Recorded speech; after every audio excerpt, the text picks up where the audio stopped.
Hello everybody. It's been a long time, hasn't it? And that's for good reason. See, in case you haven't seen my last game review, it was pretty dismal. Full of grammatical errors, and something hit me right after I uploaded it, and that is, I don't want to do game reviews. I wanted this channel to be something more than just a one thing, more than just one subject. I wanted it to be an entertainment channel. But focusing on just game reviews is not really the way to do it. See, entertainment channels have to expand from just beyond one particular facet. It has to be like a diamond with several different facets, and that way it can entertain to a larger audience. So I'm not going to do any more game reviews for the time being because it's not worth it. You know, I'm not like a lot of other game reviewers that are going to sit there and purposely play bad video games and rage about it. And one thing I've seen is that as soon as a game is released, there's already like about 500-600 reviews about it, when it would be impossible to play it all on opening day, like soon as it comes out at the stroke of midnight, and to have enough to do a sufficient review. After looking into it, I found out a lot of reviewers get reviewer copies. These are supposed to be the game as an early release, like a free pre-order type of deal, where they wind up getting the game for free. But what's stopping a company from making sure that the reviewer's copy isn't more polished, isn't better than the ones you get at release? There's nothing stopping them from doing that. So, you know, it's not fair for the average consumer, which is what the reviewers are supposed to be fighting for. And well, reviewers not being aware that they might receive a better product than final release, are going to review the product that they receive. So it's in my opinion that when it comes to game reviews, wait until after the opening day and check it out. And so I'm not going to be doing any more game reviews. I know WWE's got their 2K gaming, or their wrestling game coming out pretty soon, and it's going to be like the last one. I can almost guarantee you that. The big hype for this one is that you get to compete against AJ Styles for $1 million. For those of you not aware, AJ Styles is one of the most fiercest competitors when it comes to gaming. He is relentless. He is also extremely talented when it comes to gaming. And if this is Vince McMahon's money being put up, AJ's not going to bow down to you. Actually, no, even if it was for free, he still wouldn't. He's not going to give you a win for the sake of publicity. So whoever has to face him, good luck. You're going to need it. I mean, this guy, he has a special modified gaming system where he could play Xbox One and PS4 games while on a plane. I mean, people look at channels such as Up, Up, Down, Down thinking, oh, well, Austin Creed, otherwise known as Xavier Woods, oh, well, he's a big gamer. Well, he is, but AJ is a fierce competitor when it comes to that. He will not hold back. And I'm actually fairly certain that it's not his particular money being put up. I'm sure that, you know, Vince McMahon has put up some money towards it, and he might try to call it a charity case like he's done a couple times. It's not really a charity case, but whatever. Anyway, back to the main thing. I'm going to be doing a lot more of these podcast style talks, mainly because It's just it's not just easier for me, it's something I could do in my spare time, which anybody on YouTube will tell you, that's what you have to do when you first start. You have to use this as a passion, not as, you can't see the dollar signs at the end of the rainbow, because there are none. There is no end. What YouTube's requirements are just through the roof on what they need. 10 hours of viewing time in 1 year. On a quick estimate of math, I believe it is about 250,000 minutes. I don't know, don't quote me on that. That's a very rough estimate. And you have to have 1,000 subscribers.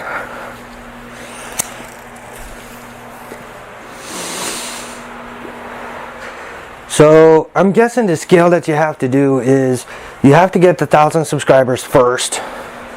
By the way, like, comment, and subscribe to this video. Subscribe to this channel if you want to. You're going to want to hear more of what I have to say. And enough of the shameless plug. But that just means that it's very difficult for a young channel to start. And it's almost impossible. It is like, now it's about maybe a 5% chance of making anything. Especially since they kicked out a lot of the new YouTubers. They kicked them out of the algorithm, point where people had to specifically look for us. And that's not fair. And why did all this punishment come down upon us? Because two big YouTubers, people that were already making a lot of money off of it, their idea of comedy is disgusting. With Logan Paul and PewDiePie being who they are, everyone else gets punished. And yes, they did eventually get some punishment, but it's too late. So they decided to punish the new guys. They decided to punish the young channels that are just starting out. It's not fair. It's not fair, but it's something that we have to deal with. Now, granted, there are some YouTubers out there that are genuinely good people that don't deserve any punishment. As a matter of fact, in my opinion, the only people that should have been punished were the ones that did the infractions. Instead, to appease advertisers, Google, or Alphabet Incorporated,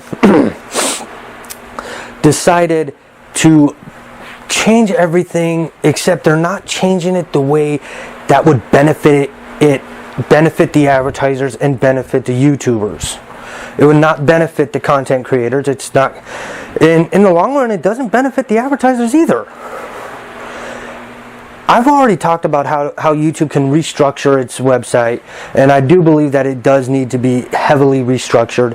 Several different categories need to be added, and that way everybody gets a say on what they want on their channel.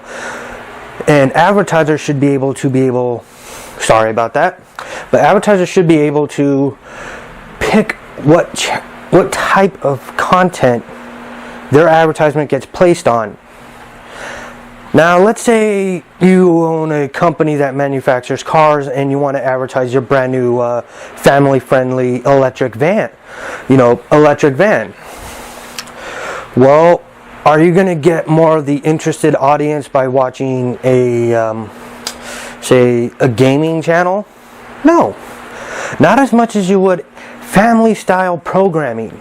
Something that caters to the audience you want to buy your van. Say if you have a new game coming out, what types of channels would you want your new game to be advertised on? Gaming channels. Believe it or not, YouTube they don't categorize it. They don't categorize where the advertisers place their ads. They just kind of put them wherever they can.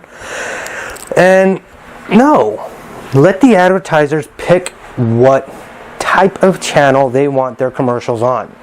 Say if you're a movie production company and you want this horror movie, you're not going to advertise on children's television for a horror movie. But with YouTube, that's still possible. So they're not really helping the advertisers there. What they would do, according to the restructuring plan that I would design, is that every channel, one, add different categories, but each category acts as its own particular substation, such as news, politics, environment, science, or environmental sciences. Put each one in a particular category. I know it's meticulous, but it's worth it. That way you could have YouTube creepy or YouTube horror, where you have, horrors type things. The horror genre has actually been very big for the past 100 years in entertainment. So why not utilize that? They already done some of it with YouTube Kids and YouTube Music. Why not do it with the rest of the categories? But make these categories very strict. Such as if you're doing a gaming channel, don't talk about politics, because then put that into the politics category. And if you miscategorize your content, then you should get a strike, because you can't. If you don't know what you're putting up, then you don't know what you're putting up. And if you don't know what you're putting up, then you probably need to sit back, not upload, and reassess how you want to do things. But YouTube's not very strict when it comes to this categorizing, and if they treated each particular genre of YouTube, such as YouTube channels, if you will, that way they could have YouTube X. That is where you could put in your controversial videos, you could put in your political message videos. That way, create that entire subspace for them, because that way, when it comes to politics, one thing that is very prominent on YouTube is that only one side is allowed to argue their point. If you try to argue the other side of the point, your channel will be demonetized. You will not receive play button awards. You will be not in compliance with what they want. And I think that's really stupid. Let both sides argue their point, but set up an area where they can argue. Set up an area where debates can happen. Because that's the type of arguing where you say your point and then you stick your fingers in your ear going, la la la la, I can't hear you, when the other person's trying to rebuttal you. That's not going to lead anywhere. That's not going to lead to point A, point B. That's not going to make anything good or anything great. That's just going to lead to horrible. I don't even want to talk about what it can lead to. Let both sides argue the point as far as I'm concerned. Who knows? Maybe one side might learn from the other side going, okay, that's some good points. And maybe the other side will, think the same and go, you got some good points. Maybe if we put all the good points together, that's called a compromise. And compromise is what can help everybody achieve better than what they are.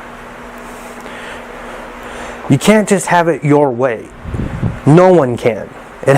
You have to give and take.